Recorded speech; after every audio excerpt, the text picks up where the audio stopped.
The push for financial literacy in the Philippines is getting a major boost, as educators, policymakers, and industry leaders join forces to ensure that every Filipino gains the skills needed to make informed financial decisions. The National Financial Inclusion Summit 2025 was held at Novotel, Manila, led by the Cebuano Lulier Foundation, with key partners from the country's biggest educational institutions. Komfie Manalo has the full report. This partnership also involves other state universities, right? We involve the PASO, the Association of State Universities and Colleges. Yes. But PUP being the largest, Yes, so yes. it has special logo and mention. We just initiate this initiative para naman makatulong tayo sa mga iba't ibang universities. Yung financial inclusion course, saan college siya papasok? Actually, it is embedded in the curriculum, usually sa mga accounting-related o mga entrep-related subjects. Or marketing, business. Management, business, financial management.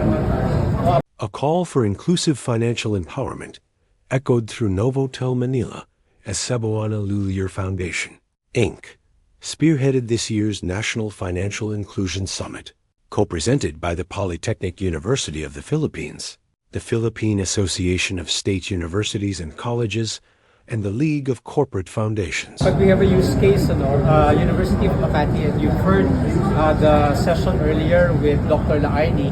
The very first university that adopted financial literacy was University of Makati, and they actually implemented this to senior high school students. Now, President Elixir Ramos, President X, is implementing it to college students. So we hope the members of the Philippine Association of State Colleges and Universities, of course PUP, being also a member, can be able to trickle this down to almost 120 SUCs.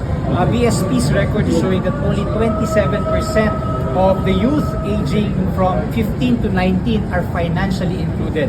So what better way for us to cascade financial literacy but to the academic sector, to the education sector, so that we'll have more financially included Filipinos, particularly the youth. The summit, guided by the theme Layat Kasama, Strengthening Financial Inclusion Through Education, gathered experts, school heads, and government partners to address a stubborn national reality.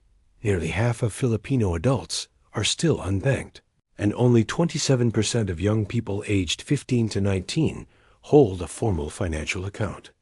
Jean Henry Lulier, President and CEO of the P.J. Lulier Group of Companies, emphasized that true inclusion begins in the classroom.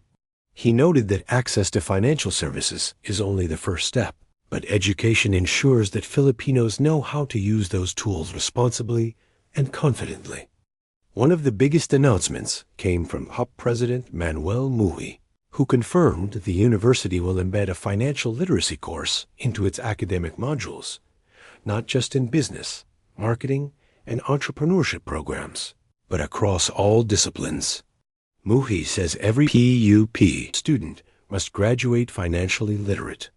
He adds that the course will soon be part of the PUP Open University system to expand reach nationwide, and will also be offered to overseas Filipino workers and MSMEs. Ilang units i-offer itong financial inclusion subject?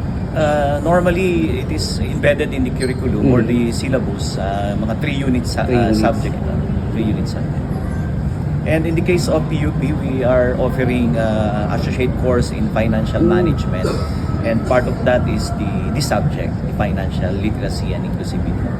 Throughout the day, speakers highlighted the need for schools to take the lead in shaping financially resilient communities. Industry leaders discussed the importance of student financing, digital insurance, and technology-driven education, while government officials reaffirmed support for inclusion initiatives under the National Strategy for Financial Inclusion. The summit culminated in the launch of the Layat Kasama Financial Literacy Module, touted as the most comprehensive digital learning tool of its kind in the country.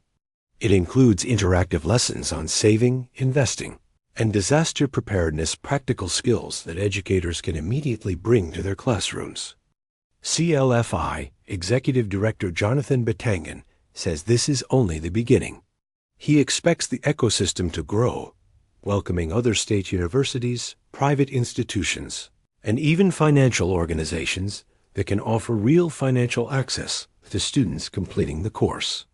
Batangan emphasized that financial inclusion is not just about access, it is about empowerment, and every lesson becomes a step toward a stronger, more resilient Philippines. If I may add also from Dr. Mui's pronouncement earlier, the Lahat Kasama financial literacy module is now the most comprehensive PhilLit material in the country, spanning personal finance, micro-insurance, micro-investment, micro-entrepreneurship, hanggang digital at saka green finance kasama niya. So there's no financial literacy material Wala in the nanghahanapin country pa. today. But this is actually the one created by Cebuana Luwiller Foundation in cooperation with Septo Education, which you heard earlier from Paco Sandejas.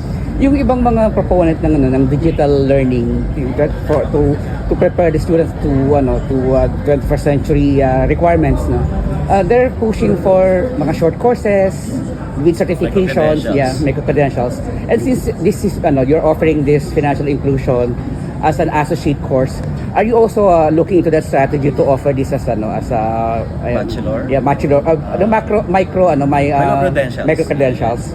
There are short Going courses. to be micro-credentials, but as to bachelor's degree, medyo long shot yun. Yeah, yung micro-credentials We just embedded the topic of financial literacy sa subject, sa course rather. We are very happy that, of course, we're tapping the state universities and colleges, hopefully even the private institutions or higher education institutions.